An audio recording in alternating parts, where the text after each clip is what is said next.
Ja, grüß euch beieinander und einen Sackrischgurden. Jetzt Kasperl. Leute, bin ich mit. Ui, da bin ich mit. Geht jetzt auf den Endspurt zu. Ich krieg die Tür nicht zu. Oh. Ich habe einen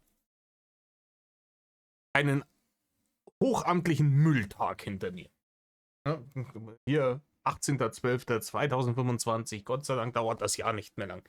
Dieses Jahr war eins der schlimmsten Jahre ever. Zumindest für mich. Ich hoffe, für euch war es besser. Und es hört nicht auf. Es hört nicht auf, mir massivst einfach auf die Nerven zu gehen. Und ihr kennt Speim den ganzen. Das ist die, glaube ich, die richtige, sehr, sehr, sehr, sehr richtige Gefühlslage, um die Nummer hier zu reacten.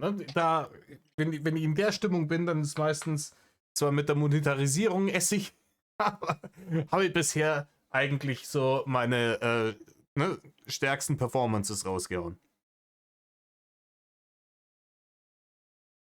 Ich habe gerade einen Post mit einer Umfrage geschickt. Bin mir noch nicht sicher, ob das eine Winkler-eske-Umfrage ist. Ich habe euch drunter geschrieben, was meine Präferenz ist bezüglich der chronologischen Veröffentlichung dieser ganzen Nummern. Weil ich die Schnauze langsam auch echt voll habe, davon, dass dieser YouTuber-Algorithmus mir 1,5 Monate lang überhaupt keine Probleme macht. Scheißegal, was er sagt, scheißegal, was ich sage. Ne? Da werden die Profanitäten von beiden Seiten nur so durch den digitalen Äther geschossen. Über Wochen, ohne dass YouTube irgendein Problem damit hat. Ja, machen wir alles grün, passt schon, ich sag gehabt. Und jetzt die Sachen, die ich jetzt hier dem Video gemacht habe. Ne? Gelb, gelb, gelb, gelb, gelb, gelb, gelb. Du bist ein böser Bur. Du bist ein böser Bur. Ja, ist ganz fürchterlich, was ich hier mache. Das ist wirklich.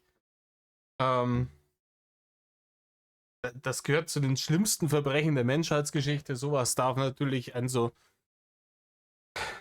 großartiger Konzern wie Google mit seinem einwandfreien Leumund, kann das nicht akzeptieren. Ja, das haut nicht hin. Na gut. Genug gejammert, Leute, genug gejammert. Wo waren wir stehen geblieben? Am Ende der Nummer. Heute kommen wir zum Ende dieses Videos. 2 Stück kommen noch. Ne? Wir sind hier drittletzter Tag, dann kommt noch zweitletzter und letzter Tag. Auf den letzten Tag freue ich mich. Auf den letzten Tag freue ich mich. Ich würde es viel zutrauen, dass das eine an Weihnachten das andere am Silvester rausmeldet. Würde ich ihm wirklich zutrauen. Jetzt schöner gefunden, wenn man die alle 3 auf einmal rausgeknechtet hätte, so, keine Ahnung. Dann wäre mir vielleicht auf den Tag freigenommen und hätte einfach alles auf einmal reacted. Obwohl, da sterbe ich an Alkoholvergiftung. Auch nicht so schlau. Okay, Leute. Wo waren wir stehen geblieben? Ach ja. Ich habe noch mal ein paar Sekunden zurückgespult, mir eine halbe Minute oder so. Er ist da gerade dabei, dem Bärchen irgendwelche hanebüchenen Geschichten aus dem Paulanergarten zu erzählen. Über die Tussi, die er da angeblich im Gym aufgerissen hat. Und über seine Bude in Berlin und sowas. Gesagt, das wird das alles nochmal kommen. Ich habe das ein bisschen zurückgespult. Weil ich dem auch wirklich, ich sag's euch, wie es ist, beim letzten Video am Ende nicht mehr die Aufmerksamkeit geben konnte, die gebührt diesem Take, weil ich geschlaucht bin. Ich bin wirklich geschlaucht und ich freue mich auf den 24., wo ich dann wirklich eine Woche meine Ruhe habe. Größtenteils. Ne? Minimaler Family-Ding. Und ne, hier mal essen gehen, da mal essen gehen, abgehakt, Ruhe. Und ich möchte dann einfach meine Ruhe haben. Und ich befürchte, dass am 24. so ein Ding hier kommt. Und dass ich dann doch wieder reacte. Aber vielleicht ist das dann auch gechillt. Ne? Dann stehe ich in der Früh auf, ohne einen Wecker, weil ich lustig bin, mach mal Tasse Tee, wickel mich in der Deckenei. Vielleicht haben wir ja Glück und es schneit nochmal. Dafür wäre es gut. Die letzte Woche im Dezember darf es für mich schneiden. Einwandfrei. Danach kann es Frühling werden. Oh. Na leid, na leid, na leid. Ich mag da eigentlich jetzt gar nicht, nein. Also wollen wir uns so ein bisschen unterhalten? Schreibt's mir in die Kommentare so, was habt ihr für Weihnachten geplant? Für Silvester? Gibt's was Besonderes? Oder sind es wieder Würstel mit Kartoffelsalat an Weihnachten? Ähm, ne, seid ihr noch in dem Alter, in dem man Silvester so richtig hart die Sau rauslässt, sodass man danach 3 Tage lang im Koma liegt? Oder seid ihr schon eher so in meinem etwas gediegeneren Alter? Man sagt, das wäre schwierig. Der erste ist zwar Feiertag, aber am zweiten muss ich wieder in die Malochne und dementsprechend muss ich eigentlich am zweiten in die Malochne. Und der zweite für den Tag.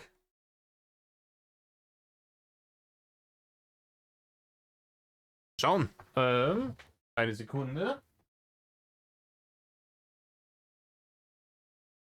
Ja, muss am zweiten in die Malochne.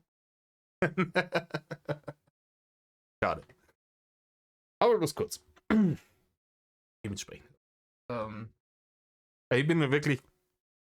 Ich treffe mich gern an Silvester mit Leuten und mache ein bisschen Party und dann schauen wir uns ein bisschen Feuerwerk an. Und dann ist auch gut. Jeder bringt ein bisschen was zum Fressen mit.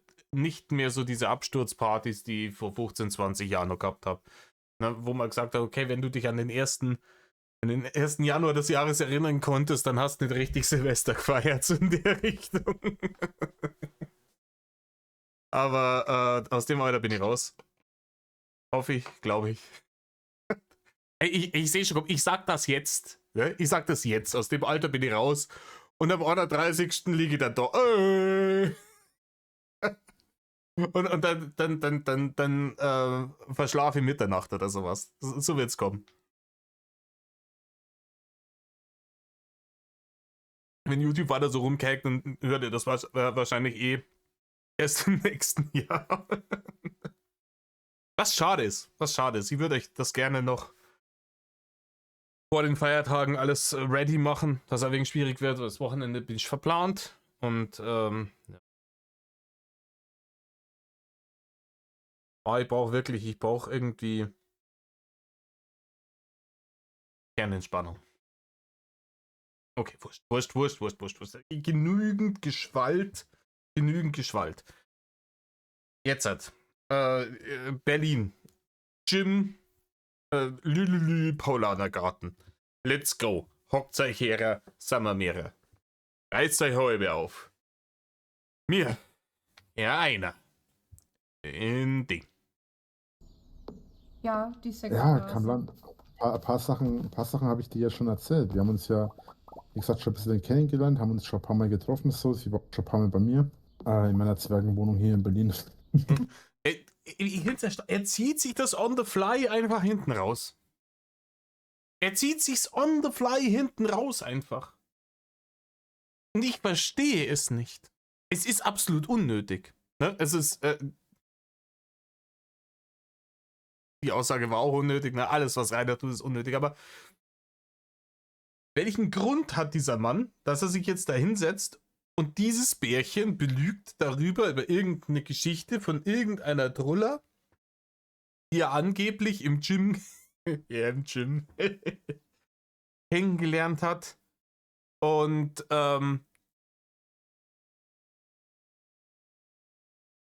ja, was verspricht er sich davon, dass er diese Geschichte jetzt erzählt, diese Räuberpistole? Entweder hat er den Verdacht, ne, dass sie tatsächlich ein Bärchen ist und er schaut irgendwie, ne, meint, er muss jetzt wieder 4D-Schach spielen. Haha, die Hater habe ich wieder richtig an der Nase rumgeführt. Berlin und so. Jim. Geh weiter. Oder er will sich halt irgendwie interessant machen, weil wir hatten ja das Thema, das andere Bärchen, an das er sich herangemacht hat, wo schon über Beziehung gesprochen wird und ne, Familienplanung und so ein Schiedel. Auch vollkommen utopisch bei jemandem, den man praktisch nicht kennt, aber egal. Hat ihn ja an dem Tag versetzt. Und vielleicht ist das jetzt schon dieses, dann ist sie sicher die Haterin, die hier liegt, weil er hat wohl irgendwo Lunte gerochen, dass wohl irgendwer momentan an irgendwelchen Leaks arbeitet und der hat es anscheinend, trotz seiner kognitiven Mangelerscheinungen zusammengekaspert, dass das eine von den beiden ist. Dass ich, die hat mich versetzt, dann ist sie die Haterin, dann, versuche mich jetzt hier mit dieser Masche, ich erzähle irgendwelche Storys von der wilden Sau, versuche ich jetzt bei der interessant zu machen, um praktisch die Anmache gleich weiterzufügen. Ne? Die eine ist praktisch schon abgehakt und die andere, ich weiß es nicht, keine Ahnung. Und letzten Endes. Diese Lache, letzten Endes! Diese Lache von ihr, die war letzten Endes wirklich schlecht geschauspielert. Das ist wirklich. Das ist so eine Lache. Keine Ahnung, wenn du das erste Mal mit deiner neuen Partnerin oder deinem neuen Partner auf irgendeiner Familienfeier oder sowas bist. Und da ist irgend so ein, man sagt klischeemäßig immer, der weirde Onkel oder sowas. Aber irgendeiner da hat irgendwie weirde Ansichten und macht mal so einen irgendwie überkrass rassistischen Joke oder sowas und man denkt sich, ja, ja, hui. Das war ja noch nicht wirklich viel. Also wir haben ja noch nicht darüber hinaus noch nicht wirklich Kontakt gehabt jetzt groß miteinander. Außer dass wir uns halt ab und zu mal im Gym getroffen haben und dann eben, dass sie ein, zwei Mal bei mir zu Besuch war. Die hatte ja auch erst einen Ex-Freund gehabt, also die hat ja sich erst von ihrem Freund getrennt gehabt auch. Vom Vierteljahr oder so, also vor ein paar Ja, das ist auch, wenn er sich solche Zeiträume ausdenkt, dann wird kurz gerendert vom Vierteljahr oder so. Ist doch vollkommen egal, wann die Alte, ist doch vollkommen egal, wann die Alte, die du gerade aus dem Hintern gezogen hast, wann die ihren imaginären Ex-Freund abgeschossen hat. Das ist doch vollkommen wurscht jetzt für die Thematik. Ne?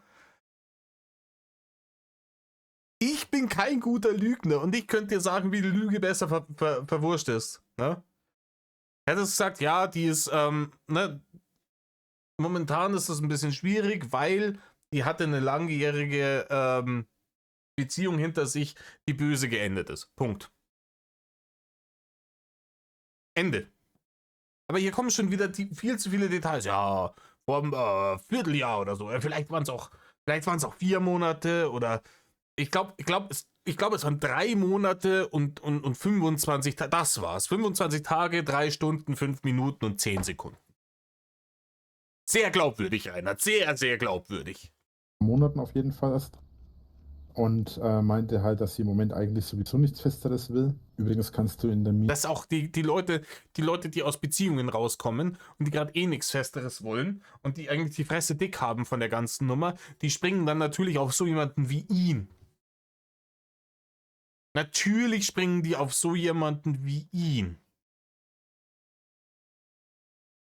Leute, seriously, als ich jünger war, da habe ich dann auch, wenn so eine Trennung am Stissel war, mir gedacht, ja, jetzt erst einmal Rambo Zambo, wie unser Bundeskanzler sagen würde. Let's fucking go. Aber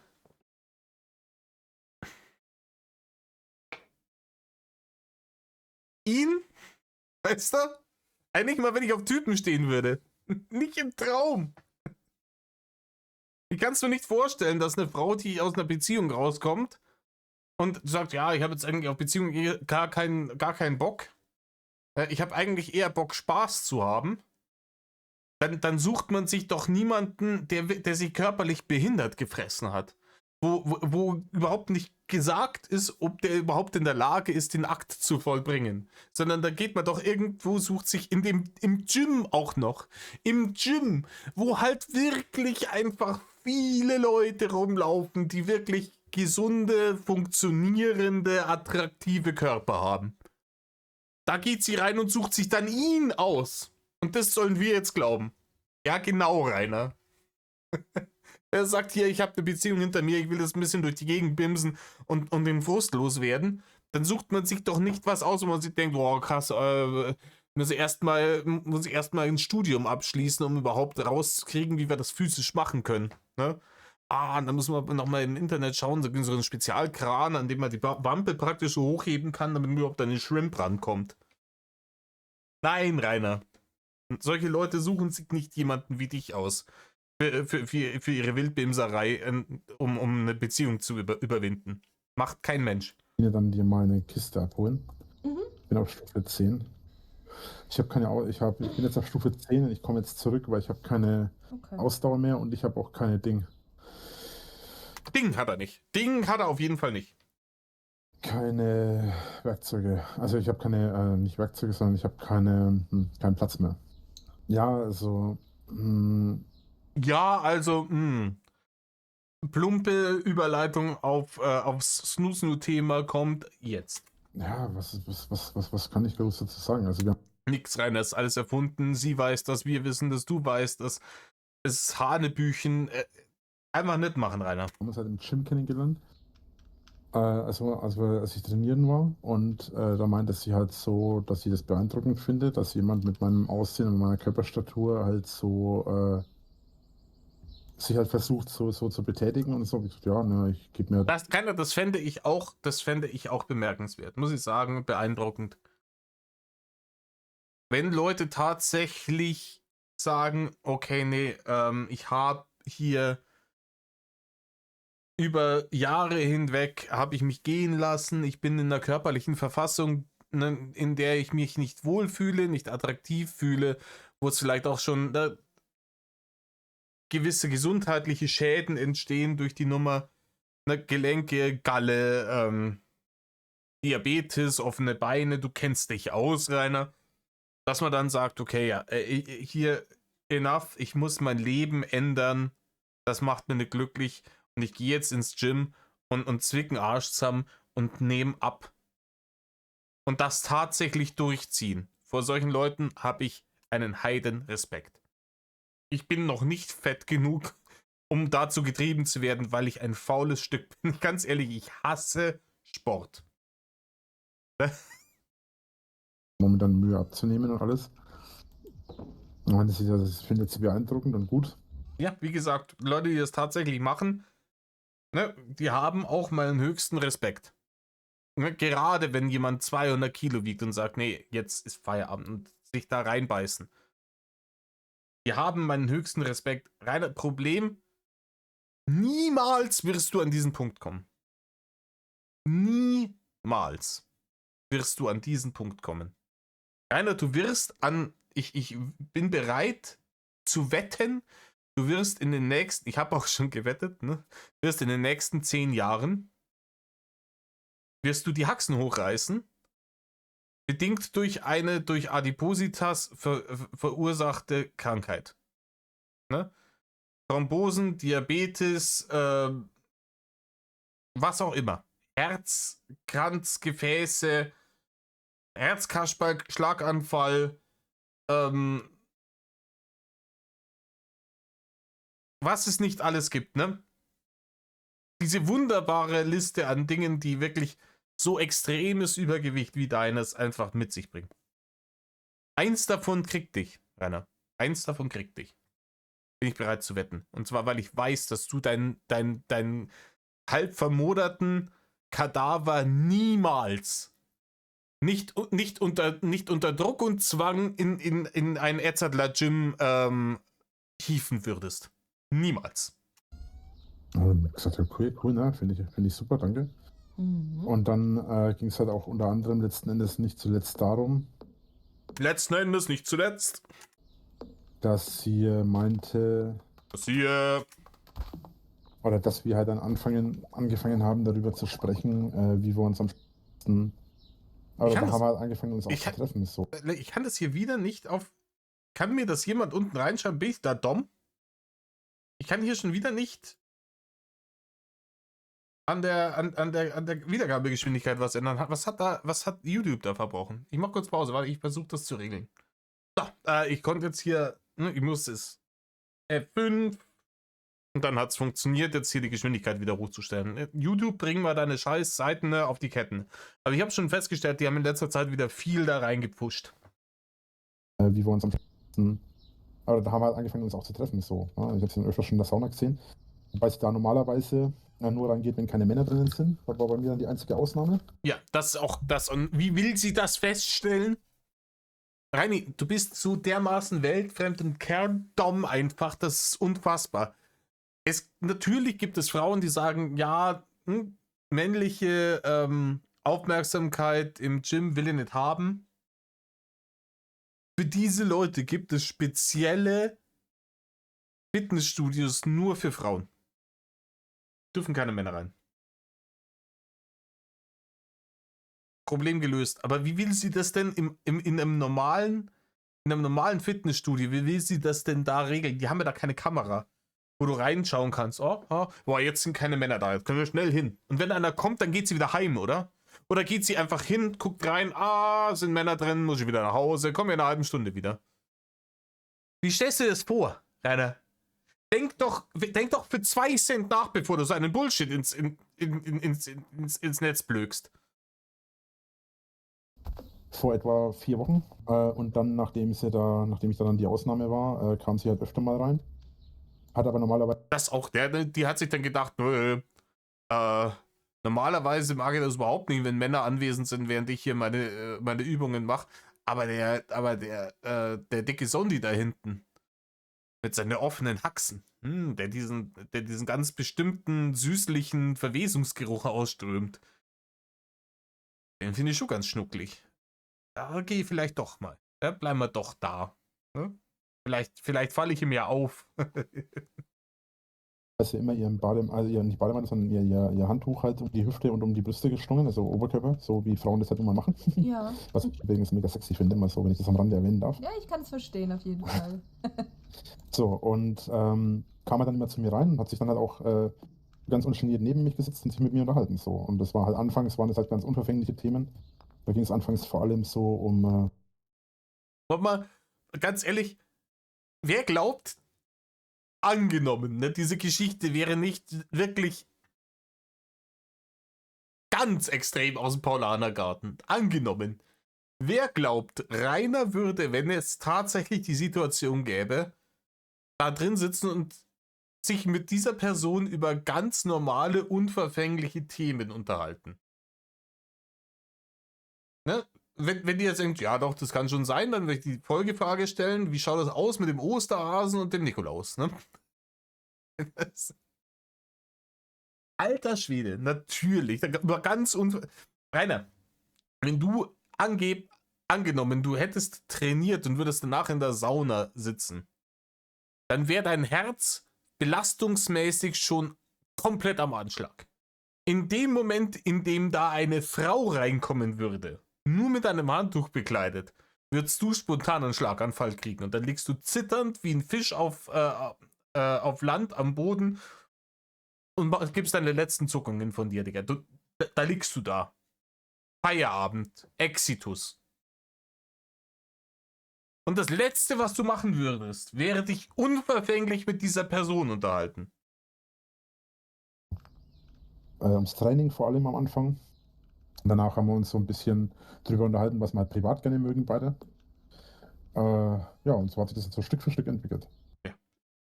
Eins zum anderen, kurze Hand. Okay. So, ich würde mal pennen gehen bei 18:20 Uhr. Yep. Und läuft das Gym soweit? Also, hast du schon erste Erfolge Ja. verzeichnet? Oder? Ja, definitiv. Also 15 Kilo habe ich schon abgenommen, aber ich mache. Genau, Renner. Genau. Ganz ehrlich, ich glaube, jemand, der seine 230 bis 250 Kilo hat, wenn tatsächlich sagt, ich reiß mir jetzt zusammen und ich stelle meine Ernährung um und ich gehe jetzt regelmäßig trainieren, ich glaube, der verliert 15 Kilo in einem Monat. Easy. Easy. Ja. Je fetter du bist, desto leichter geht das am Anfang mit Kilo verlieren, weil erstmal geht Wasser raus. Wasser wiegt einen Haufen, das geht erstmal weg. Und dann wird es langsamer, wenn es an die Fettreserven geht, etc. etc. Also, wir mal schauen, wie lange er jetzt in diesem Gym schon ist. Das ist ja auch schon seit. Hey, herzlichen Glückwunsch. Danke. Aber das ist ja auch schon länger. Also ich mache das ja schon seit, lass mich überlegen. Und jetzt rendert er sich wieder irgendeine Lüge zusammen. Ne? In welchem Zeitrahmen wären denn 15 Kilo Abnehmen realistisch, wenn man tatsächlich ins Gym geht und seine Ernährung umgestellt hat? Scheiße, hätte ich das nur jemals in meinem Leben gemacht, dann wüsste ich das jetzt auch. Verdammt, jetzt müssen wir wieder irgendwas aus dem Hintern ziehen. Und was zieht er sich aus dem Hintern? Seit Februar? März? Seit Februar. März? Bin mir nicht ganz sicher. Ist er nicht ganz sicher. Also zwischen 3 und 4 Monate, Rainer. Die Nummern sind irgendwann im Juni, Juli aufgenommen worden. Ne? Ich glaube, das hier war so Ende Juni. Weil um die Zeit ist da auch der Etzertler-Block verschwunden. Und ja, dann, keine Ahnung, 3, 4 Monate, wenn du tatsächlich, also regelmäßig ins Gym gehst, da sind dann für jemanden deiner Statur mit deiner 230 bis 250 sind dann 15 Kilo dann schon nicht mehr ganz so viel, Rainer. Das ist eigentlich verschwindend gering. Wenn ein Mensch deiner Statur mit deinen Essgewohnheiten verliert 7,5 Kilo, die Hälfte davon, wenn er einmal auf den Pott geht. Bisschen langsam Fortschritt, aber ich war auch eine Zeit lang nicht immer drinnen. Ich habe auch immer was anderes zu tun gehabt. Er hat was anderes zu tun gehabt. Wir wissen ja, Rainer ist ja wirklich ein sehr, sehr, sehr, sehr beschäftigter Mensch. Ne? Das unterschätzt ihr immer. Alles harte Arbeit und er ist fürchterlich, fürchterlich busy. Immer. Ignoriert bitte, dass er innerhalb dieser Leaks bereits darüber gejammert hat, dass das böse, böse Arbeitsamt ihm ja kein Arbeitslosengeld bezahlt oder zu wenig. Ja? Weil die wahrscheinlich seinen Versuch, die übers Ohr zu hauen mit den erhöhten Etzertler Mieten bei Uwe in der Nazi-Butze, wahrscheinlich der Lunte gerochen haben und gesagt, Herr Winkler, das zahlen wir Ihnen nicht. Ne? Sie kriegen hier die 300 Euro, was die Butze kostet, keinen Cent mehr. Und von dem Rest kriegen sie wirklich so, dass absolutes Minimum ist, was wir ihnen geben müssen. Und der Rest wird benutzt, um ihre Gläubiger zu bezahlen. Dieser Mann ist so beschäftigt, dass er es nicht hinkriegt, ins Gym zu gehen. Rainer, ich weiß, von seiner finanziellen Lage kann man sich ein gutes Fitnessstudio nicht leisten. Aber Rainer, wenn ich in deiner Lebenslage wäre, ich würde mich schämen, die Ausrede, ich komme nicht dazu, zu benutzen, um zu begründen, warum ich nicht trainieren gehe. Ganz zu schweigen davon, dass ich auch gar keinen Grund sehe, deine Ausrede zu finden, weil ich mit der Wahrheit da relativ gut fahre. Sag ich, Digga, wenn ich so viel Zeit habe, habe ich einen riesen Pile of Shame an Playstation-Spielen hier hinter mir liegen. Let's go. Ja, und ich bin halt einfach wirklich ich bin Couch Potato. Ich mag keinen Sport. Ja? Gerade jetzt in der letzten Zeit habe ich, glaube ich, eher wieder ein paar Kilo zugenommen, das ab.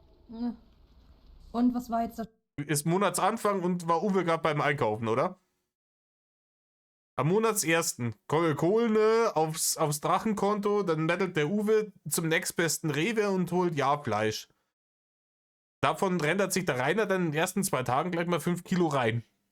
Ja, gleich wieder ein paar Kilo zugenommen. Startgewicht, mit was hast du jetzt dann angefangen? Also wenn Mit ich mal fragen darf. 196 tatsächlich.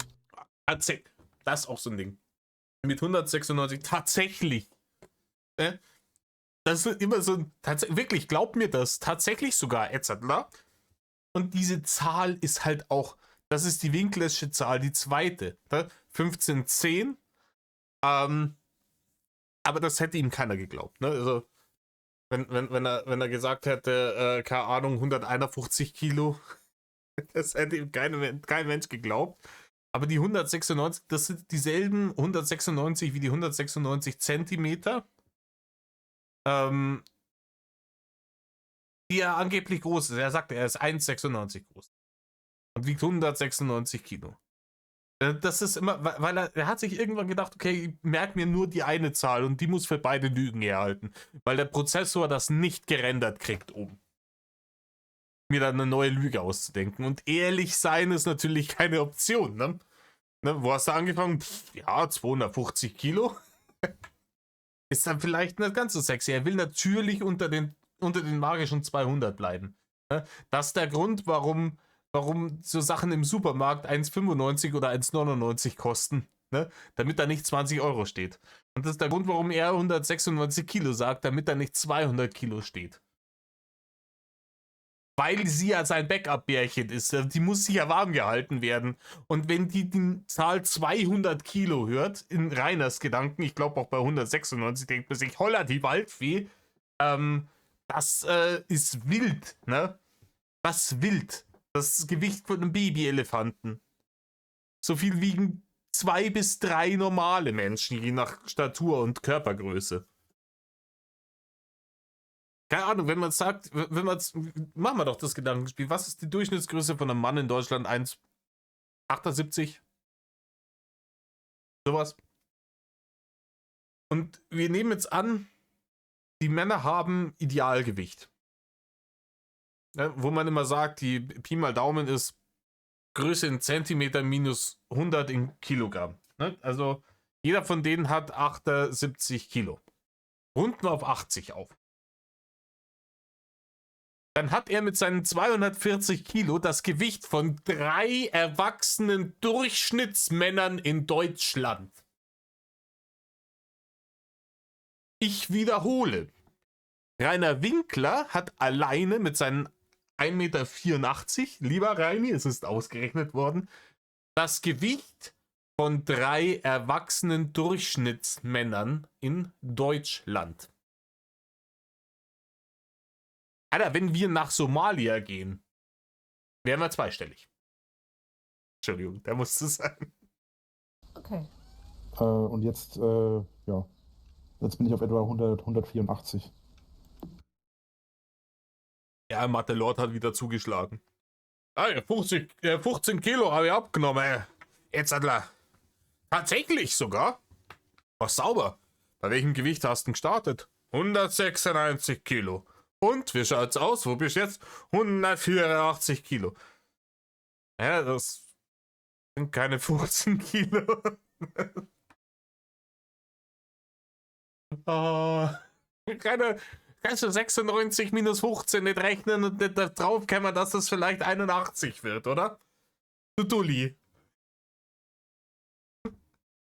Das ist nicht schlecht. Also herzlichen Glückwunsch, wirklich. Toi toi, dass es weiter so funktioniert. Ja, ich sehe da jetzt keinen großen Erfolg drin, ehrlich gesagt. Ja, ich auch nicht, weil es halt gelogen ist, Digga. Ich hatte letztes Jahr, wo ich abgenommen habe, mehr abgenommen. Ja, du hast schon letztes Jahr nicht abgenommen, Rainer. Hundertprozentig nicht. Hundertprozentig nicht. Rainer, weißt du, wann das letzte Mal war, dass du abgenommen hast, als dein vollbärtiger Zuhälter dich durch Plauen geprügelt hat, damit du ihm die TikTok-Barren heranschaffst? Da hast du das letzte Mal abgenommen. Und davon hast du dich dann irgendwann abgenabelt. Oder er hat dich abgenabelt. Ich weiß nicht, durch wen das Verhältnis gebrochen ist zwischen ihm und Karl Dall. Aber, und seitdem ist der Gewichtscounter kontinuierlich bergauf gegangen und nicht bergunter. Da hast du immer so kleine Dinge, wenn du einmal auf den Pott gegangen bist, du wieder um 5 Kilo runtergegangen, aber danach wieder nach oben. Okay. Ach, ich denke mir mal, jedes Gramm ist was wert, deswegen. Ich denke, es wird jetzt dann, wenn es... Ja, so 10 Gramm, 10 Euro, oder? Ja, kommt drauf an, von was. wärmer wird, denke ich, wird es wieder mehr werden, weil man schwitzt ja auch mehr.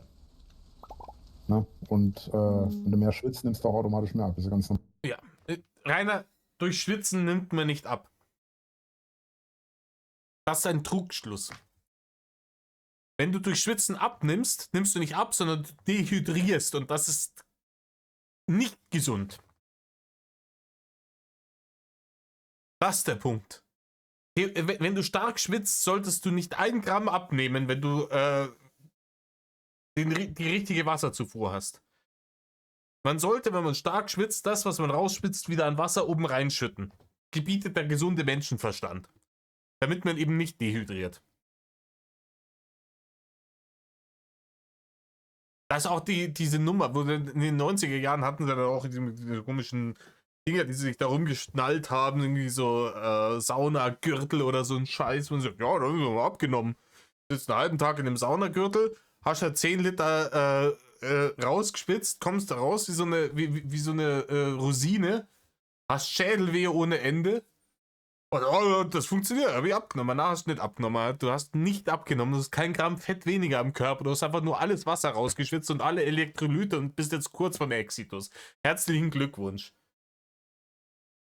Ja, du kannst, wenn man dich jetzt mitten in der Wüste aussetzt, dann wirst du immer noch fett sein, wenn du 13 Stunden später gestorben bist. Aber du wirst trotzdem einige Kilos weniger haben, weil du daran schwitzt wie eine Sau. Vor allem, ich nehme im Sommer sowieso immer ordentlich ab. Ja, Sommer, wenn man viel schwitzt, oder da verliert man ja auch einen Haufen Wasser und Zeug auf dem Körper. Lustig, die Story erzählt er auch schon seit Jahren. Die erzählt er seit Jahren, er nimmt im Sommer ja immer so viel ab. Reini nimmt immer so viel ab im Sommer. Und dann schaut euch mal um, da gab es so Videos, die er von seiner komischen Überwachungskamera da veröffentlicht hat, wo er in diesem gelben Tor-T-Shirt draußen rumwongelt, wo es offensichtlich Sommer ist. Und ich glaube, das war das Fetteste, was er in seinem Leben auf die Waage gebracht hat. Das war das, wo er vom Vor zum Tor wongeln, ein bisschen brüllen und wieder zurückwongeln, sich, bevor er durch die Haustür wieder reinwongeln konnte, noch am Geländer festhalten musste, weil er so außer Atem war, von den 10 Meter dahin laufen und 10 Meter wieder zurück. Just saying. Er nimmt im Sommer immer so viel ab. Ja. Wie er da hängt, nach vorn übergebeugt und der ganze Walblubber kratzt schon fast am Boden. Rainer nimmt im Sommer immer so viel ab. Das Richtig, ist ja, schon gerade ziemlich krass. wenn du dich viel bewegst und so weiter. Yep. Ja, wenn du dich viel bewegst. Rainer, wo bewegst du dir denn viel? Ich glaube nicht, dass er, vielleicht knechtet ihn Uwe dazu, dass er wenigstens mit zum Einkaufen geht. Aber ich glaube nicht, dass er sich da sonderlich viel bewegt. Rainer, wo du dich bewegst, ist von dem Matratzenhaufen in der einen Ecke des Zimmers, wo es aussieht wie in so einem Crackhaus aus einem Problemviertel von Detroit. Ne? 3 Meter aufs Scheißhaus und dann nochmal 3 Meter zum PC. Und über den Tag verteilt vielleicht noch 2-3 Mal die Strecke Scheißhaus, PC und danach wieder PC, Crackhaus, Matratzenhaufen. Das war's. Du kriegst über den Tag verteilt keine 60 Meter zusammen, wenn man sich viel bewegt, Rainer. Und nein, hier Mütze Glatze spielen zählt nicht als Bewegung. Das ist noch so ein Zusatzeffekt. Ja, und auf jeden Fall sind wir ins Gespräch gekommen. Dann haben wir uns halt, dann hat sie halt gemeint, weil ich halt gesagt habe, ich habe halt eine Switch zu Hause und zockt halt gerne Switch und Nintendo und so. Und dann fand sie das halt voll geil und meinte halt so, ob sie mal vorbeikommen kann, ob wir mal ein bisschen zocken wollen. Ja. Jede gestandene erwachsene Frau, wenn du sagst, ich habe eine Switch zu Hause, kommt, oh, du hast eine Switch, total cool, die hätte ich auch gerne, kann ich mal vorbeikommen, ein bisschen spielen. Rainer, das hier ist Jim, was du erzählst. Das ist nicht der Pausenhof von der Grundschule, Digga. Boah, krass, du hast die neue Nintendo-Konsole, darf ich mal vorbeikommen? Willst du mein Freund sein? Nein, Rainer, so funktioniert es nicht. Rainer, du hast eine Switch. Das ist eine 8 Jahre alte Konsole, Digga. Das ist eine 8 Jahre alte Konsole. Wenn die so geil auf eine Switch wäre, dass sie sogar in deine Ogerhöhle mit reingeht, dann hätte die sich davor von ihrem eigenen Geld 300 Mark in die Hand genommen und hätte sich eine Switch gekauft.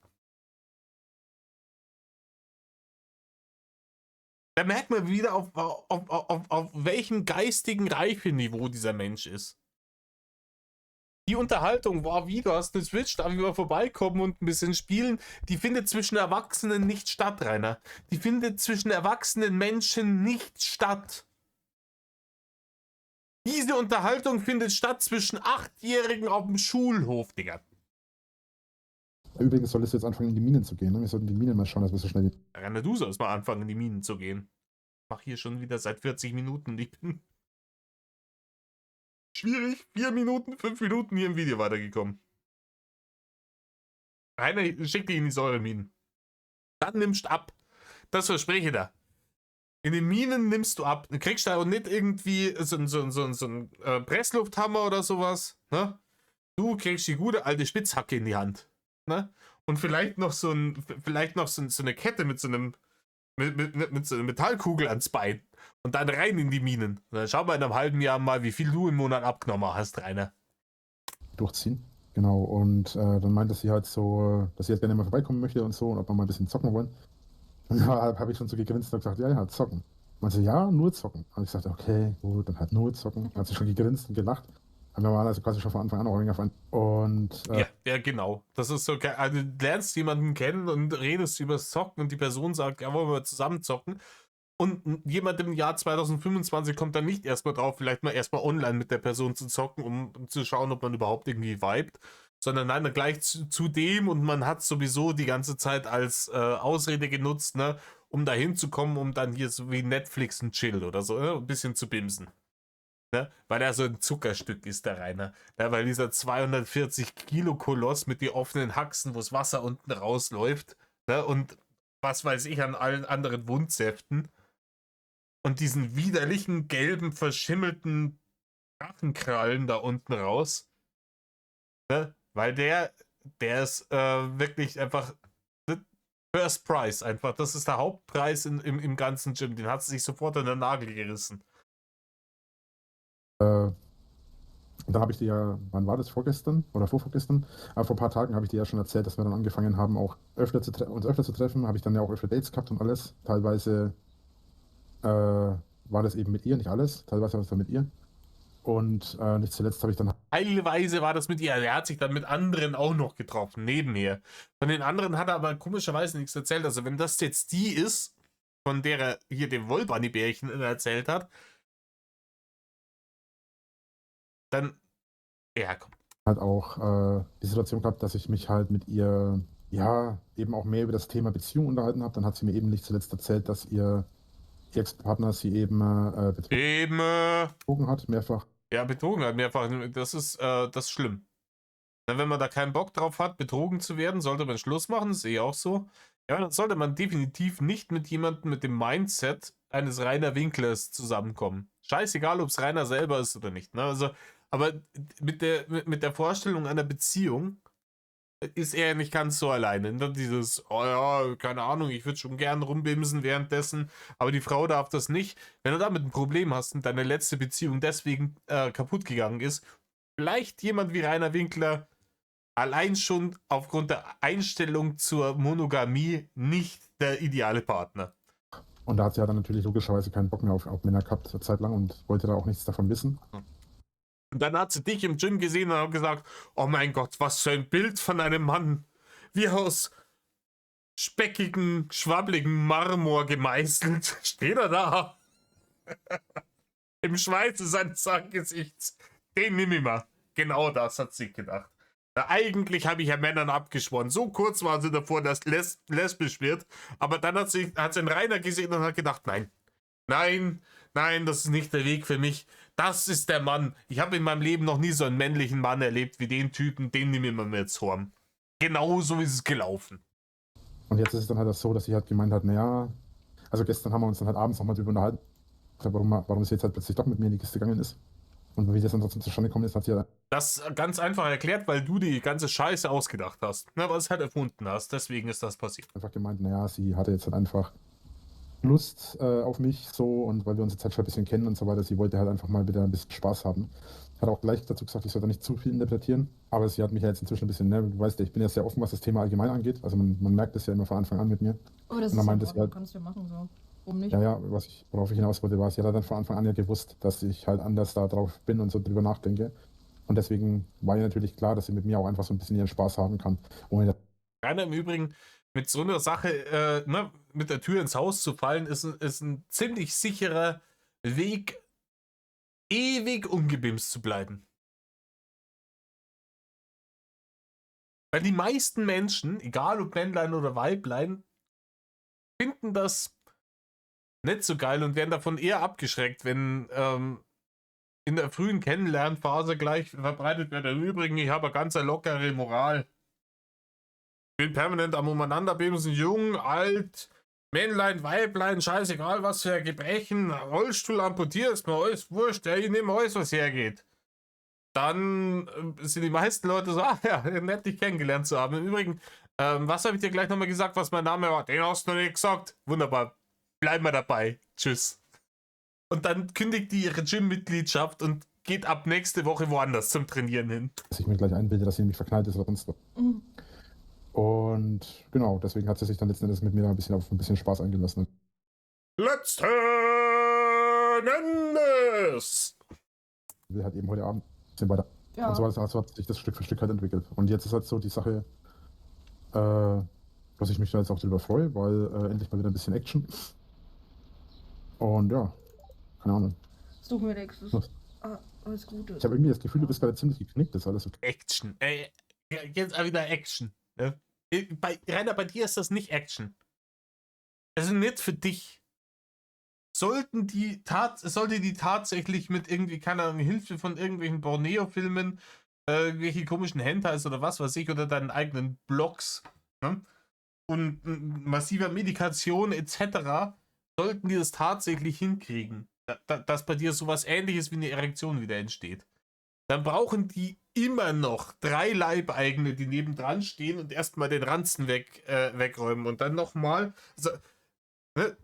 Einer nimmt oben den Ranzen weg und dann brauchst du noch rechts und links jeweils einen, der so dann noch diese Fettschürzen von den Oberschenkeln auf die Seite tut. Ne? Und dann kommt er da unten raus, der Shrimp.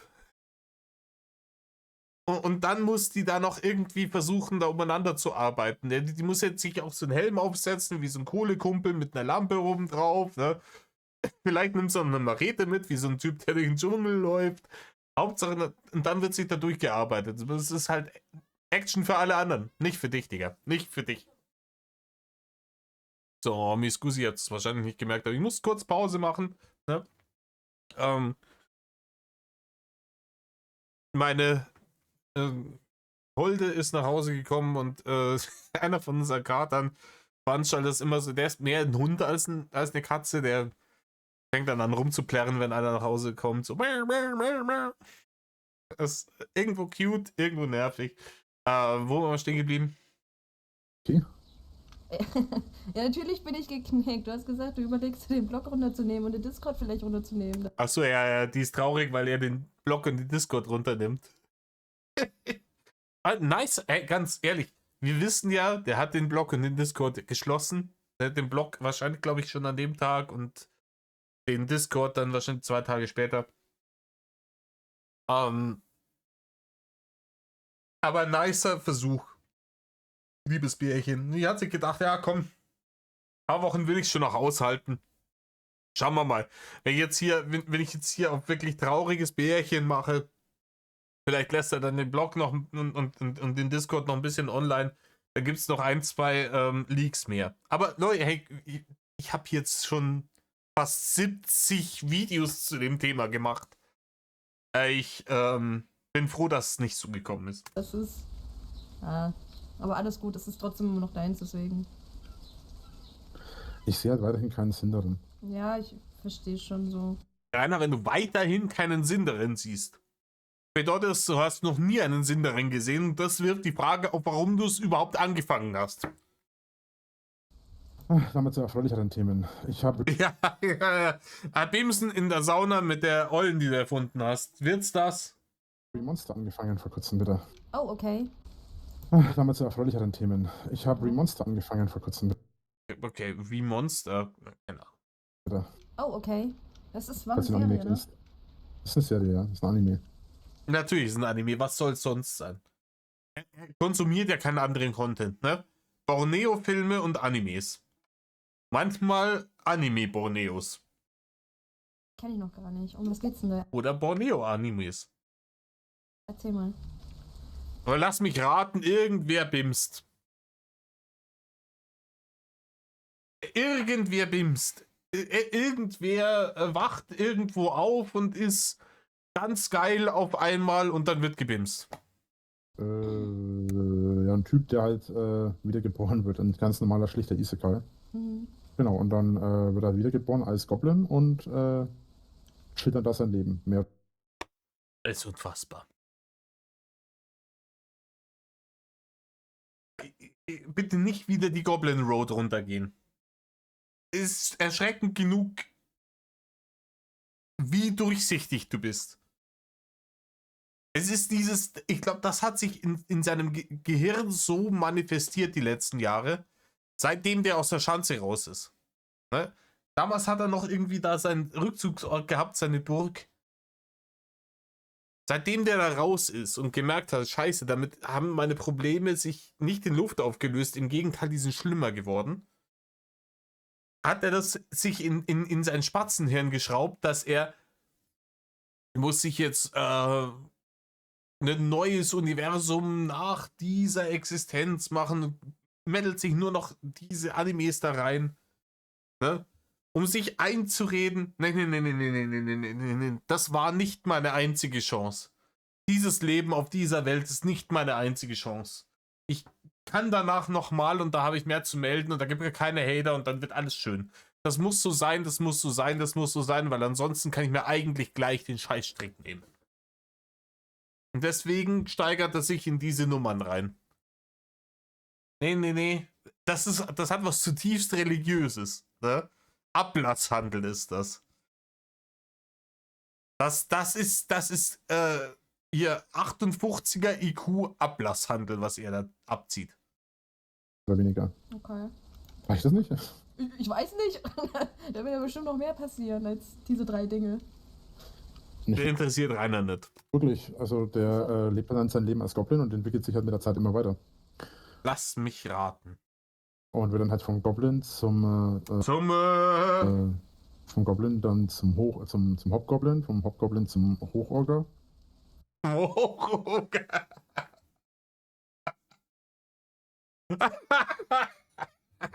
Das hier wieder so eine Nummer wie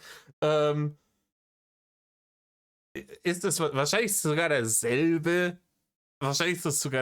Anime, wo er damals gesagt hat, ihr sagt immer Oger zu mir, schaut mal, so sieht ein Oger aus, wo das so ein Muskel bepackt. Ding da gesagt.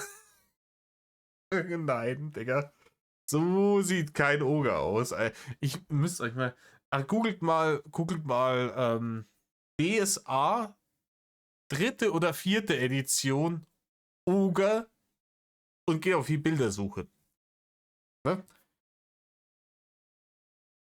Und dann wundert euch nicht, dass ein Bild von Rainer findet. Vom Hochoger dann Das sieht mehr so aus wie ein Troll aus dem ersten Harry Potter Film. zum Apostel. Zum Lord. Ja. Orger. Vom Hochoger dann zum Apostellord. Postellord. Ja.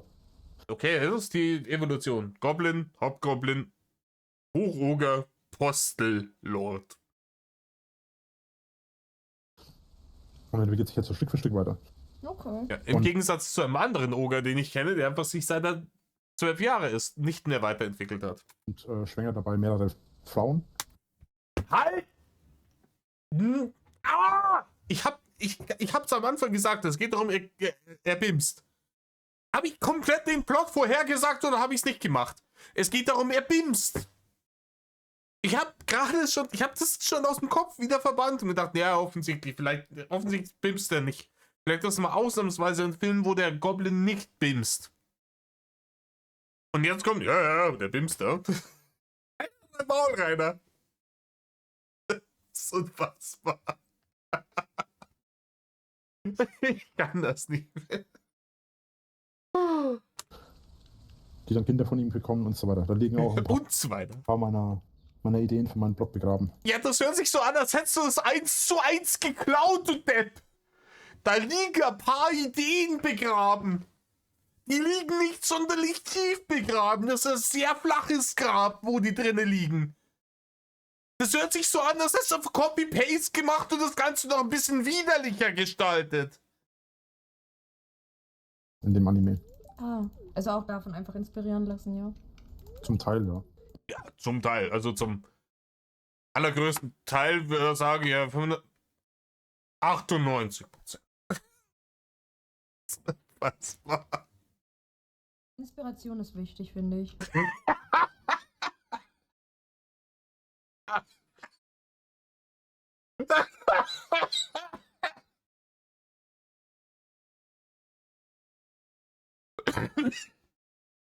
Alter.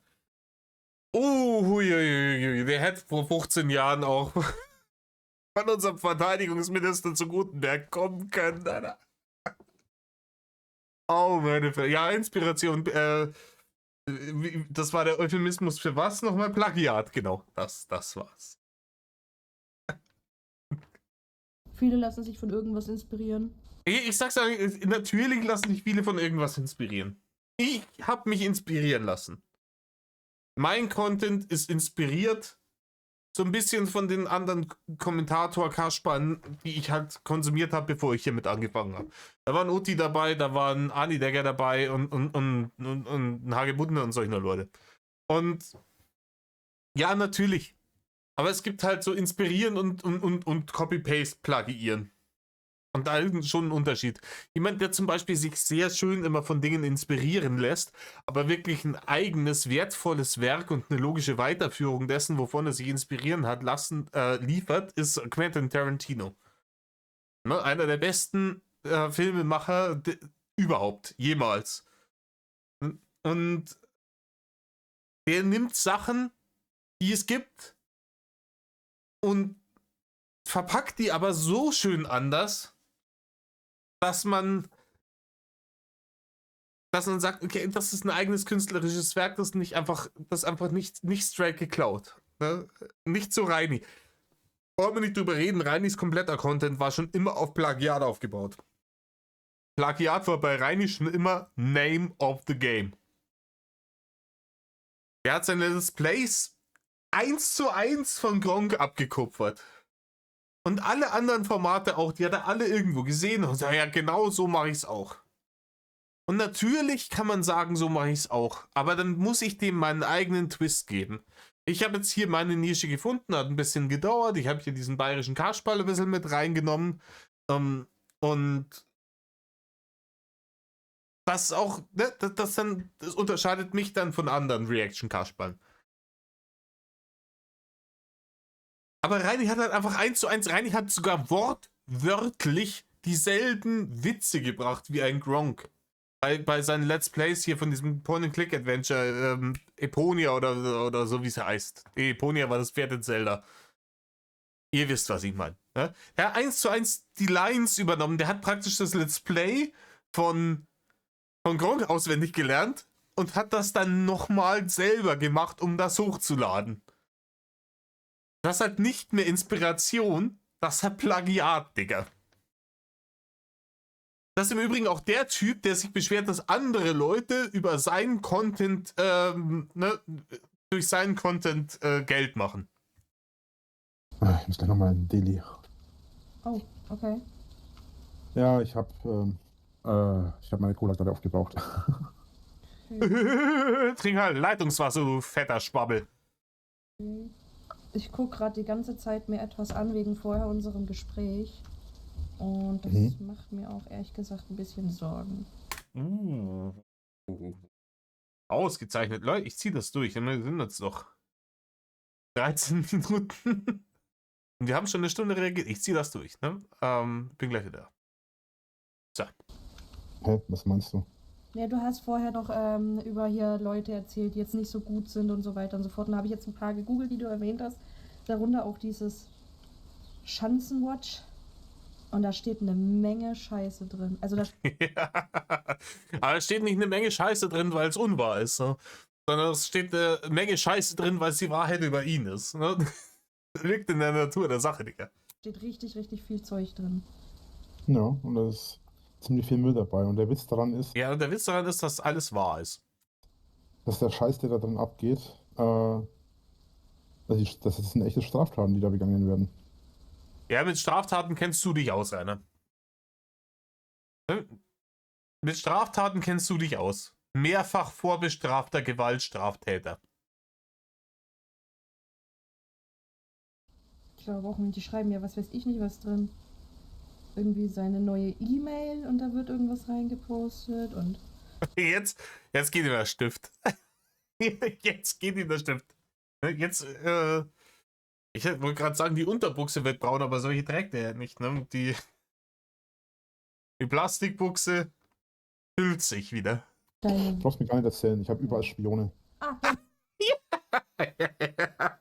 Seine berühmten Spione. Die guten Freunde, die er hat. Die sind entweder gelogen oder Hater. kennst du also. Okay.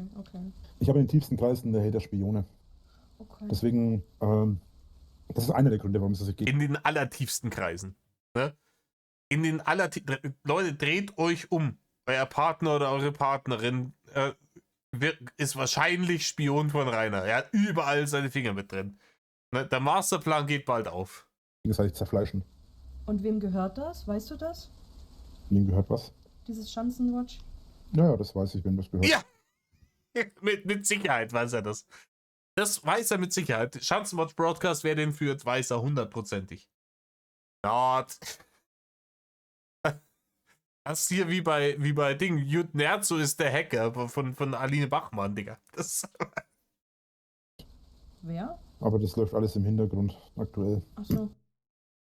hat auch wieder eine wilde Worthülse. Ja, das weiß ich schon. Das läuft alles im Hintergrund noch aktuell. So ungefähr, ich kann nicht über ein laufendes Verfahren sprechen. Rein. Hör auf mit dem Politiker-Talk, du hast ja nicht drauf.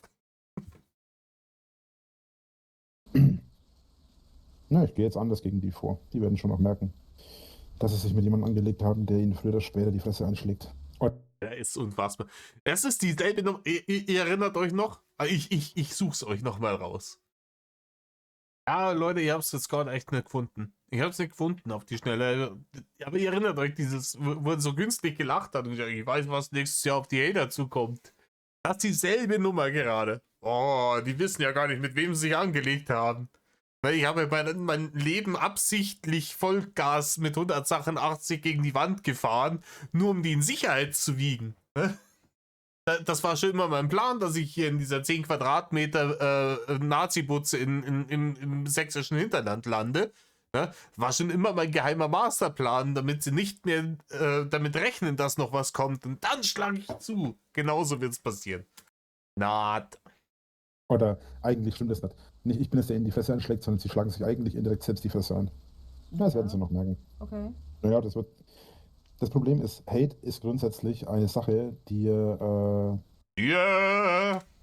Klär uns auf, Rainer. Klär uns auf, was Hate ist. Hate ist grundsätzlich eine Sache, es ist ein doppelschneidiges Schwert. Ja? Du schneidest dich bei solchen Ein zweischneidiges Schwert, sagt man, nicht ein doppelschneidiges Schwert, Rainer.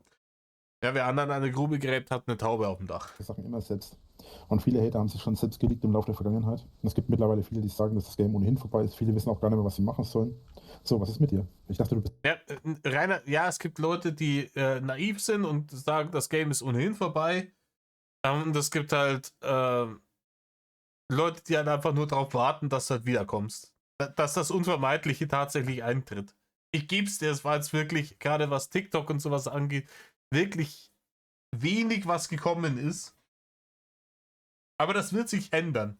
Bist wieder da. Ja, ich bin gerade in mein Haus reingegangen. Ja, ich gucke mir da so die Kommentare durch und sowas. Da ist zum Beispiel hier der Name, den du... Wo ist jetzt das andere Bärchen, auf das er eigentlich sauer ist, weil sie ihn versetzt hat, gekommen? Da ist jetzt Zündstoff noch drin, oder? vorher erwähnt hast, öfters mal gefallen, dieser Inge da, wir haben 18 Uhr. Ich dachte, wir haben 16 Uhr. Nee, 18, 14. Da Hab irgendwie ich mich... gehört, kann Hä? es... Genauso wie 15 Kilo, 12 Kilo, 18 Uhr, 16 Uhr. Ja? Ich dachte, wir haben Zahlen sind nicht seine Freunde. Ne? 16 Uhr gerade. Nein, 18:14 Uhr. Dann warte ich jetzt auf die Nachricht von Zoe bereits seit 13 Uhr. Es sind 4 Stunden, nee, 4 Stunden. Okay. Auch 4 Stunden, Digga. Es kann sein, dass sie eine flüchtige Internetbekanntschaft, der ich noch nie im echten Leben begegnet bin, ne? Dass ich der dann zusage, dass ich mich im Discord treffe zum Telefonieren und mir was dazwischen kommt, was wichtiger ist. Das mag schon mal passiert sein. Und da sind auf 4 Stunden keine Zeit dafür. Alter, aber da ist das Ego wieder beleidigt. Ne? Das Ego des Narzissten ist wieder beleidigt. Wenn der Lord sagt, man trifft sich zu einer gewissen Uhrzeit im Discord, dann ist das Gesetz. Ja? Und wer dieses Dogma bricht, ist ein Ketzer und kommt auf den Scheiterhaufen. Lol. Okay. Ja, genau. Also, ich habe jetzt da durch die Kommentare durchgehuscht, so, und da habe ich öfters mal jetzt den Namen von Lisa Inge da gehört. Ihm. Ihm? Das ist ein Mann. Ich dachte, das wäre eine Frau. Inge ist doch ein Frauenname. Ich habe doch, deswegen habe ich vorhin gesagt, ich würde wahrscheinlich auch ein Hater werden, wenn man mir ein. Was Nee, das das für ein ist sein Idiot? Name. Spoiler-Alarm. Der heißt nicht wirklich Inge. Also, das ist halt der Online-Nickname. Der, Soweit ich weiß, heißt er wirklich Inge. ja, der heißt, freilich heißt der Inge. Natürlich. Weil natürlich, passiert ja dauernd, dass Leute in Deutschland ihren Söhnen den Namen Inge geben. Alter, da hat irgendeiner sich bei ihm erfolgreich als vertrauenswürdige Quelle verkauft und hat ihm gesagt, ja, hä, der heißt tatsächlich Inge. Und Rainer hat das geglaubt. Das sind seine Spione, die ihm sagen, dass der wirklich und echt im Leben Inge heißt, dass das bei ihm im Pass drin steht. Das glaubt der und das sind seine Spione dann. Wie kann man so kernbehindert sein? Was? Ich heiße auch hier Metal mit Vornamen und Kasper mit Nachnamen. Meine Eltern waren richtige Hater, die haben halt mich gehatet und deswegen haben sie mir diesen Namen gegeben. Du Dulli. Nein. Der Ja, Arme, meine er wird Eltern- gestraft für sein Leben. Naja, deswegen wahrscheinlich. Klingt wie ein, also sorry, wenn ich das sage, aber wenn der dieses Schanzen-Dingsbums da macht, also sorry für meine Wortwahl, aber da muss ein richtiger Hurensohn sein. Also muss ich schon sagen. Hm. Das ist halt ein Lutscher einfach. Ich habe von Inge noch nie ein Video gesehen, wie er irgendjemanden den Dödel gelutscht hat. Von dir hingegen habe ich bereits solch ein Video gesehen. Dementsprechend würde ich das jetzt an einer Stelle vielleicht als Beleidigung jetzt nicht unbedingt umeinander schmeißen. Sondern wer im Schlachthaus sitzt, soll nicht mit Schweinen werfen. Sind es ja bei alle. Ja, das ist So. krass. Ich würde den Tag jetzt noch durchziehen, dann würde ich aufhören. Ich dachte eigentlich, es ist erst 16. Aber offensichtlich stimmt das nicht. Wann bin ich denn in den Discord gegangen? Boah, ich glaube, wir zocken jetzt Ach, schon ich seit bin- 2 Stunden oder so oder 3, oder? Das habe ich gerade Die Zeit verfliegt nur so, ne, wenn man nicht arbeiten muss. gelesen. Ich habe ja um 16:28 Uhr erst geschickt. Ich dachte Ja. Das ist das, was ich mir auch die ganze Zeit denke. ja eigentlich, okay, dann war ich länger drauf unterwegs, als ich gedacht habe. Weil ich bin etwa um 15 Uhr aus dem Haus gegangen. Ich dachte, ich bin nur eine halbe Stunde unterwegs gewesen, aber ich bin ja erst nach 16 Uhr zurückgekommen. Oh, jetzt erzählt er irgendeine Lügengeschichte. Ne? Oh, schau mal, meine Online-Ding sagte, ich war die ganze Zeit im Gym. Na, Rainer, du hast wahrscheinlich 3 Stunden auf dem Scheißhaus gesessen. Ne? Weil du keine Gallenblase mehr hast, aber trotzdem diesen kreisligen, billig, fettigen Drecksschmand ins Gesichtsarschloch schürst. Kiloweise. Ne? Ich glaube, da ist eine 3 Stunden Session zum Defekieren schon ein bisschen optimistisch gerechnet. War ich echt die ganze Stunde unterwegs? Anscheinend. Dann laufe ich mittlerweile anscheinend deutlich schneller. Na, du laufst inzwischen da. Wir haben dich gesehen. Der Drache wongelt zur Teufelshöhle oder was das war da in Franken dort. Ja, du kannst keine. Du läufst schneller, freilich. Du kannst keine 10 Schritte gehen oder einen halberten Herzkasperl zu kriegen. Gott bewahre, dass es bergauf geht. Auch witzig. Naja, gut, dann merkt man aber auch, dass das Training sich eigentlich lohnt, ne?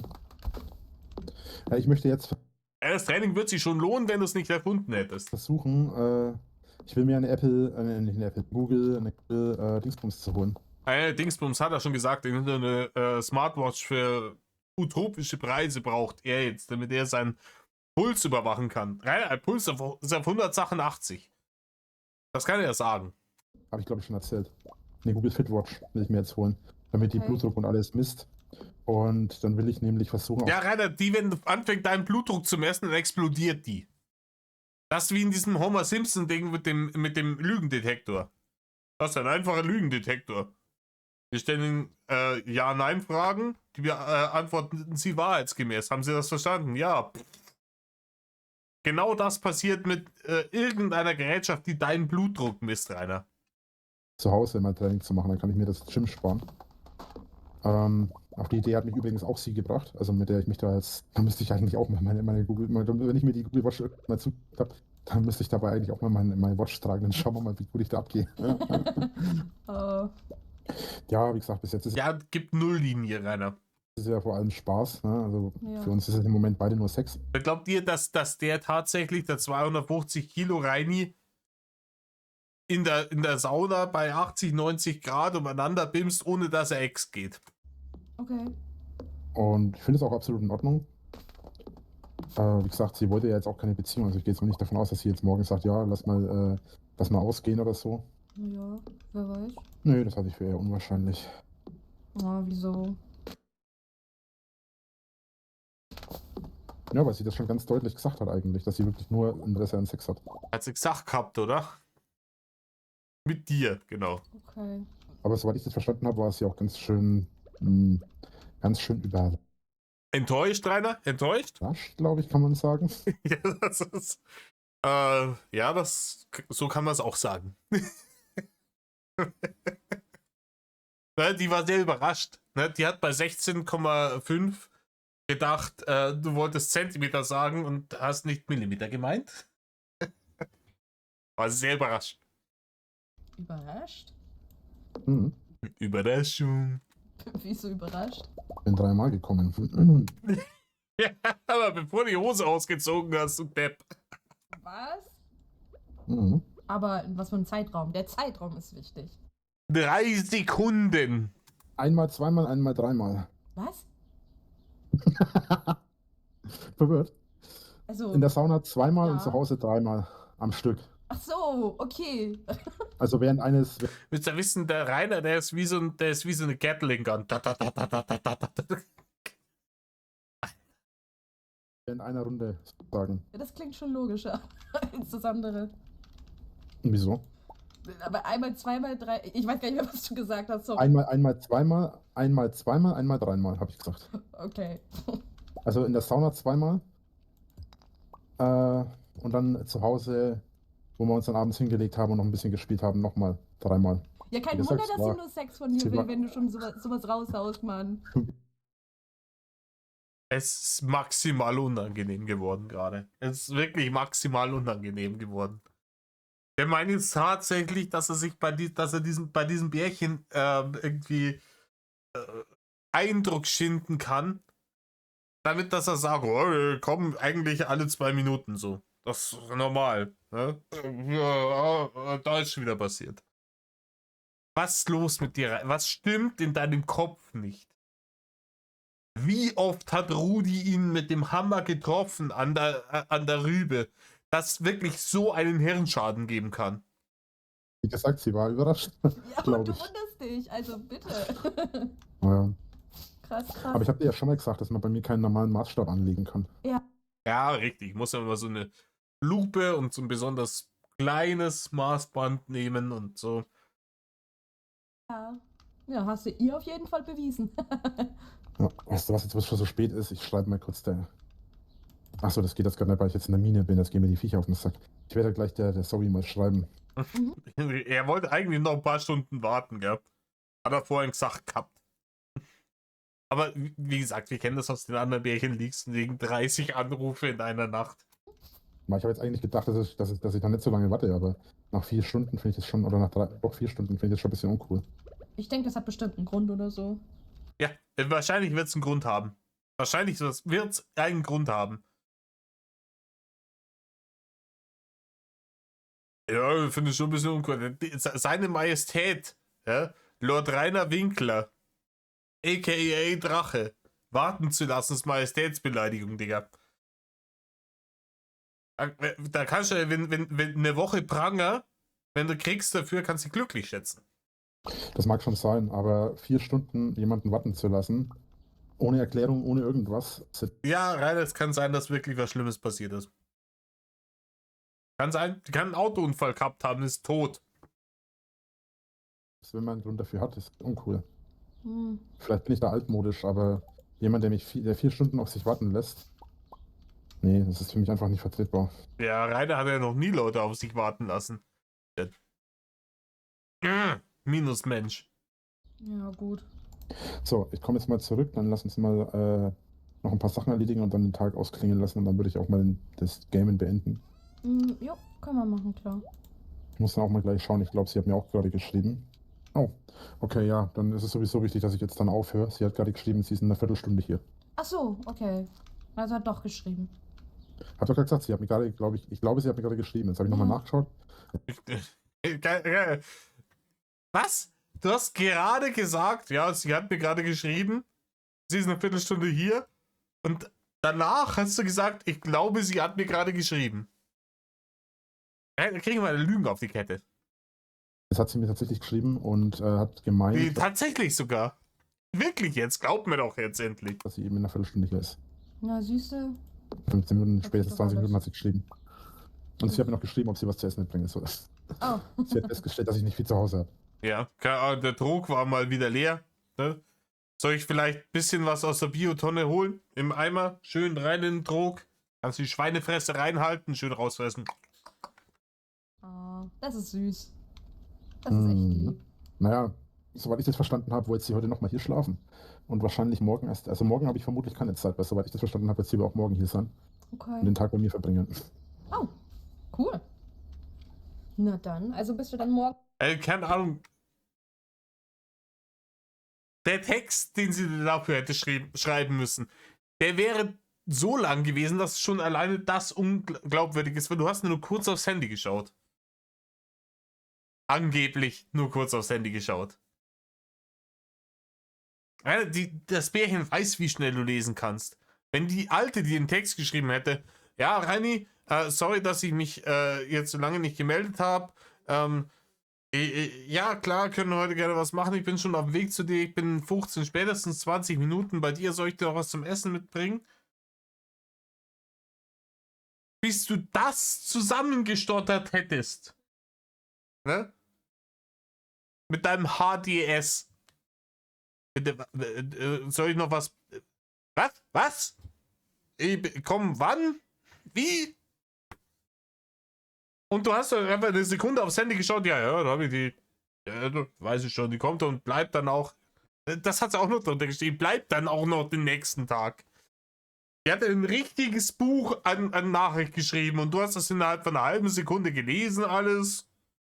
Und kannst es ihr jetzt wiedergeben. Das ist sehr glaubwürdig, Alter. Wahrscheinlich gar nicht da, oder wie? Wahrscheinlich bin ich dann morgen Abend erst hier und wenn ich dann morgen Abend hier bin, bin ich wahrscheinlich tot. Oh. Also falls du irgendwie zocken willst oder quatschen willst, ich bin dann auf jeden Fall da. Wenn du dann doch zu kaputt oder soll ich sagen zu leer bist, dann kannst du dich auch wahrscheinlich ruhig eher. ausruhen. So, lass mal pennen gehen. Okay, und dann schreibe ich jetzt gleich erstmal schreibe ich ihr, dann schreibe ich Zoe. Ja, Rainer, der kann sich überhaupt nicht retten vor Weibern. Ja, an jeder Hand hängen die ihm. An den aufgeschwollenen Wasserhaxen kleben die dran. Weil die festgewachsen sind mit dem Wundwasser und so. Da hat sie verkrustet irgendwann. Die sind da reingewachsen, so wie die Dudes in Fluch der Karibik, ne? Auch der Flying Dutchman, ne? Teil des Schiffs, Teil der Crew. Dann, Aber das Schiff havariert seit 13 beschissenen Jahren. ich noch was Zoe und ihr. Aber ich muss ja schreiben, was ich mitbringen soll. Mhm. Ich habe halt auch den Fehler gemacht, ihr zu sagen, dass ich kochen kann. Wieso kannst du nicht? Ja, du hast den Fehler gemacht, überhaupt mit dieser Lügengeschichte anzufangen. Und Rainer, du kannst nicht kochen. Ich habe deine scheiß Kochvideos gesehen. Rainer, du ballerst Bordelaise-Filet und Putenfleischwurst in den Tomaten-Mozzarella-Salat. Du kannst den kochen, Rainer.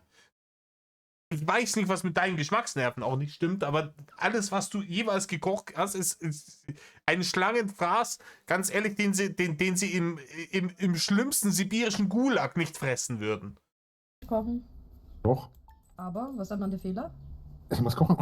Ja, aber Kochen ist doch was voll Cooles. Also, Rainer, ich kann halbwegs gut kochen, weil ich sehr gerne koche. Ich hab da Bock drauf. Momentan finde ich es richtig zum Kotzen, dass ich wenig Zeit habe zu kochen. Also mir macht Kochen Spaß. Ich mache das Ja, gerne. mir auch, ja, aber es bedeutet halt Zeitaufwand.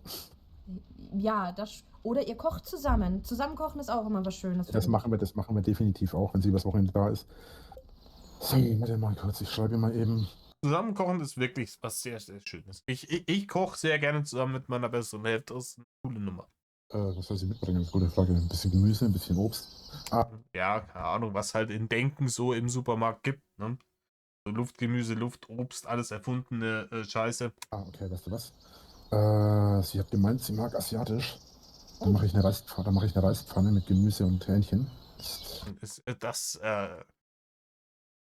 richtig, richtig originell, leider. Mag asiatisch, dann mache ich eine Reispfanne. Ah, stimmt, ich erinnere mich. Du hast ja sogar einen richtigen Wok und sowas. Warte mal kurz, warte mal kurz. Ja, warte mal kurz. Forza ist gleich fertig runtergeladen, Digga. Hähnchen, Paprika, Gewürze. Habe ich noch Gewürze da? Nein, Rainer. Natürlich hast du keine Gewürze da. Weißt du, wo ich das weiß? Weil du seit 2 Jahren aus der Mikrowelle lebst, von der Scheiße, die dir Uwe aus dem Rewe von Jahr mitbringt. Die Mikrowellenpizza, 90% dessen, was du frisst seit 2 Jahren. Curry, Paprikapulver, Hähnchen.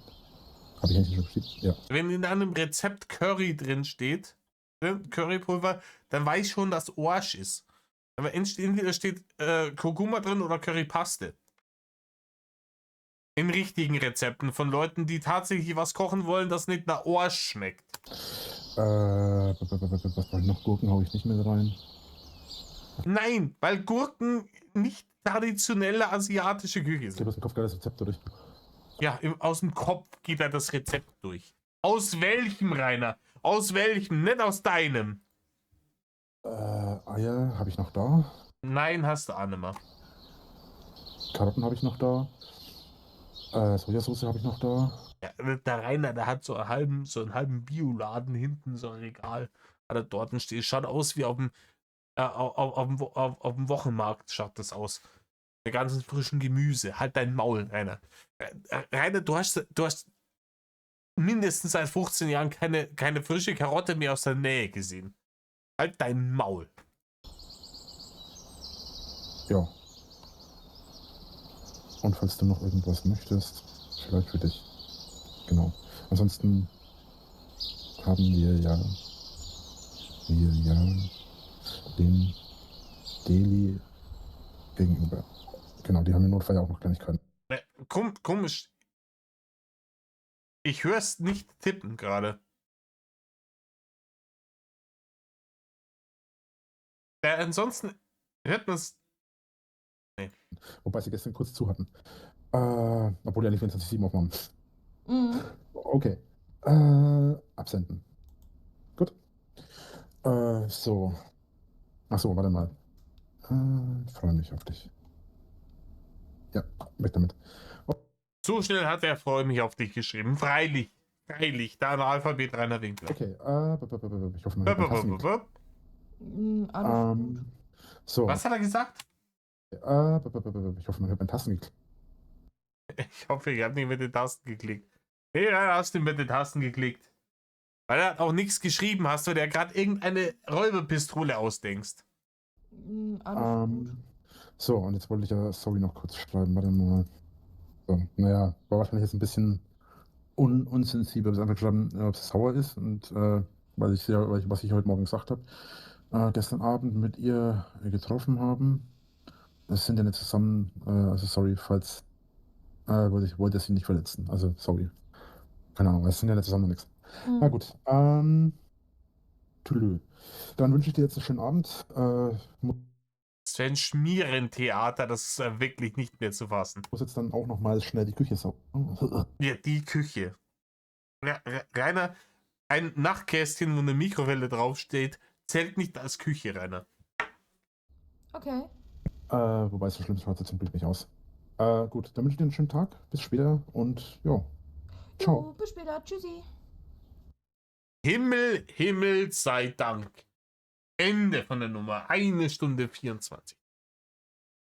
Ja, Leute, ich bin raus. Ich bin raus. Ich hab keinen Bock mehr. In diesem Sinne, tut nicht, was Rainer tut. Melloff.